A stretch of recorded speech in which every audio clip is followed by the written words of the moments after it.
IVF treatments పై 20,000 discount. Doctor consultation మరియు ultrasound scan ఉచితంగా అందిస్తున్నారు. 49 అంటే సంతానం, 49 అంటే సంతోషం. నమస్కారం అండి. నమస్కారం. మరి జగన్ గారు సిద్ధం సభలు అయిపోయినాయండి. ఆయన మళ్ళీ బస్సు యాత్రతోటి ప్రజల్లోకి వస్తున్నారండి. ఎలా ఉందండి ఆయన ప్రజల ఆదరణ? అపూర్వమైనటువంటి స్పందన అండి.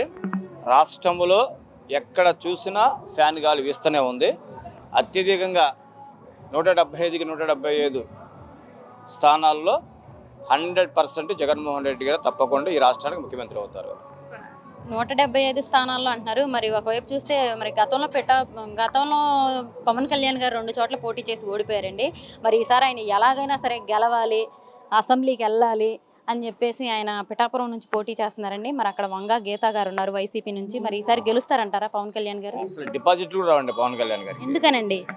అసలు ఆ యొక్క పార్టీ విధి విధానాలు చెప్పండి. జనసేనకి సంబంధించినటువంటి ఆ పార్టీ యొక్క విధి విధానాలు ఈ రాష్ట్రంలో ప్రజలకు అతను ఏమీలు చేస్తాడు, ఏ విధంగా ఈ రాష్ట్రానికి ప్రజల కోసం ఏ విధంగా ఉపయోగపడుతుందని చెప్పేటువంటి అసలు వాళ్ళ యొక్క విధి విధానాలు ఏనాడైనా చెప్పగలిగాడా? ఈ రాష్ట్రంలో జగన్మోహన్ రెడ్డి గారు ఎన్నికల మేనిఫెస్టో ఏదైతే చెప్పుకున్నాడో దానికి మించి 100కి 150% అమలు చేసినటువంటి చరిత్ర సృష్టించినటువంటి ఘనత జగన్మోహన్ రెడ్డి గారిది. పిఠాపురంలో వంగా గీతమ్మ గారు 100% అత్యధిక మెజారిటీ గెలవబోతుంది కూడా. అక్కడ డిపాజిట్లు కూడా రావు పవన్ కళ్యాణ్కి. డిపాజిట్లు కూడా రావంటున్నారు. కానీ ఆయనకి మద్దతుగా ఇండస్ట్రీ నుంచి కూడా వచ్చేసి హైపర్ ఆది గారు కూడా ప్రచారం చేస్తున్నారండి. ఆయన అసలు ఎలాగైనా సరే ఈసారి పవన్ కళ్యాణ్ గారిని గెలిపించాలి అనే బాగా సంకల్పంతో ఉన్నారు. ఆయన అసలు వైసీపీ నాయకులందరినీ కమెడియన్స్ అని కూడా అన్నారండి. మరి దాన్ని ఎలా చూడాలి? ఎవరు కమెడియన్, ఎవరు హీరో అనేది ఈరోజు రాష్ట్రంలో ప్రజలందరూ కూడా గమనిస్తూ ఉన్నారు. ఏకైక హీరో ఈ రాష్ట్రంలో సింహంలాగా వస్తాడు. నిజమైన హీరో జగన్మోహన్ రెడ్డి గారు. ఇండస్ట్రీలో ఎంతమంది హీరోలు వచ్చినా, ఎంతమంది సినీ హీరోయిన్స్ వచ్చినా, లేకపోతే బాంబే నుంచి అమితాబ్ బచ్చన్ వచ్చినా అక్కడ ప్రచారం చేసిన పవన్ కళ్యాణ్ మాత్రం ఓడిపోవడం గ్యారంటీ. ఎందుకనండి అంత గట్టిగా ఎలా చెప్తున్నారు ఓడిపోతారని?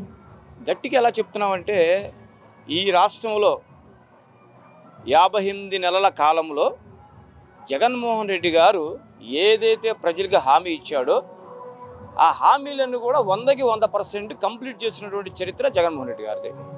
గత ప్రభుత్వంలో 14 సంవత్సరాల ముఖ్యమంత్రిగా చేసినటువంటి చంద్రబాబు నాయుడు గారు ఏమైనా ఈ రాష్ట్రానికి ప్రజలకు కానీ ఏమైనా మేలు చేశాడా? ఈ రోజున ఒక అమ్మఒడి కానీ, ఒక చేయూత కానీ, మరి ఎన్నో సంక్షేమ పథకాలు ఒక ఎస్సీ, ఎస్టీ, బీసీ, మైనారిటీ వర్గాలకి మరి వాళ్ళ కుటుంబాలలో వెలుగులు నింపినటువంటి ఏకైక వ్యక్తి ఎవరైనా ఉన్నారంటే ఈరోజు జగన్మోహన్ రెడ్డి గారు. అంతేకాదండి, మరి జగనన్న ఆరోగ్య సురక్ష అసలు వరల్డ్ రికార్డ్ అనమాట ఆ యొక్క పథకం.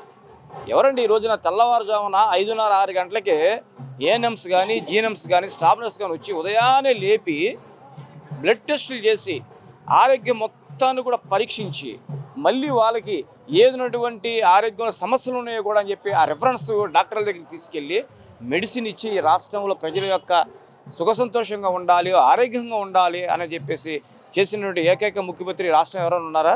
దట్ ఈజ్ జగన్మోహన్ రెడ్డి గారు. మరి ఆయన ఇంత బాగా చెప్తున్నారండి. మరి హైపర్ ఆది గారేమో తల్లికి చెల్లికి ఇంట్లోనే న్యాయం చేసుకోలేనోడు మీకేం న్యాయం చేస్తాడు అని చెప్పేసి ప్రజలను అడుగుతున్నారు కదండి. హైపర్ ఆది అన్న అతని గురించి మాట్లాడుకో అసలు అదొక కామెడియన్. అతను ఆ సీరియల్స్లోనో, జబర్దస్త్లోనో ఏదో ఆ సీరియల్స్ చేసుకుని అతను బతకమని చెప్పండి. రాజకీయాల గురించి మాట్లాడేటువంటి అర్హత కూడా హైపర్ ఆదికి లేదు. ఇక షరీనమ్మ గారు, సునీతమ్మ గారు అంటారా? చంద్రబాబు నాయుడు గారి వలలో, కాంగ్రెస్ పార్టీ వలలో, సిపిఎంసీలో ఉచ్చులో కూరుకుపోయినటువంటి వ్యక్తులు. దాని నుంచి బయటికి రమ్మని మేము ఆ యేసుక్రీస్తుని ప్రార్థిస్తున్నాము. సరేనండి. మరి అంతేకాకుండా ఈసారి మంగళగిరి నుంచి లోకేష్ గారు పోటీ చేస్తున్నారండి. గతంలో ఆయన అక్కడ పోటీ చేసి ఓడిపోయారండి. మరి ఈసారైనా మంగళగిరిలో గెలుస్తారంటారా? ఆయన కోసం బ్రాహ్మణి గారు కూడా వచ్చి ప్రచారం చేస్తున్నారు. వాళ్ళ అమ్మగారు కూడా అసలు బాగా ప్రచారం చేస్తున్నారు, బాగా తిరుగుతున్నారు. ఈసారి చాలా కష్టపడుతున్నారు. ఈసారైనా మంగళగిరిలో గెలవాలని. గెలుస్తారంటారా? నారా లోకేష్ గారి గురించి చెప్పాలంటే కనీసం నామినేషన్ కూడా వెళ్ళకుండా, నామినేషన్కి ఎవరు వెళ్తారు? అభ్యర్థులు వేస్తారు. మన జగన్మోహన్ రెడ్డి గారు వెళ్ళారండి పులివెందుల, డైరెక్ట్గా నామినేషన్ వెళ్ళలేదా? మరి నామినేషన్ కూడా వెళ్ళకుండా ఉన్నటువంటి వ్యక్తి, మరి అంత టైం లేనటువంటి వ్యక్తి మంగళగిరి ప్రజలు కానీ ఏం న్యాయం చేస్తాడు మీరు చెప్పండి? అక్కడ నారా భువనేశ్వర్ గారు ప్రచారం చేసినా, లేదా బ్రాహ్మణి గారు ప్రచారం చేసినా, లేదా ఎన్టీఆర్ కుటుంబం మొత్తం కూడా అలా ఫ్యామిలీ, నందమూరి ఫ్యామిలీ అంతా కూడా ప్రచారం చేసినా కూడా అక్కడ గెలిచేది మాత్రం వైఎస్ఆర్ కాంగ్రెస్ పార్టీ. ఈరోజు జగన్మోహన్ రెడ్డి గారు మేనిఫెస్టో చెప్పబోతున్నారండి. అసలు ఎలా ఉండబోతుంది అనుకుంటున్నారు? అంటే గతంలో ఆయన నవరత్నాలని చెప్పారు, అంతకు మించి చేశారని కూడా చాలామంది అనుకుంటున్నారు.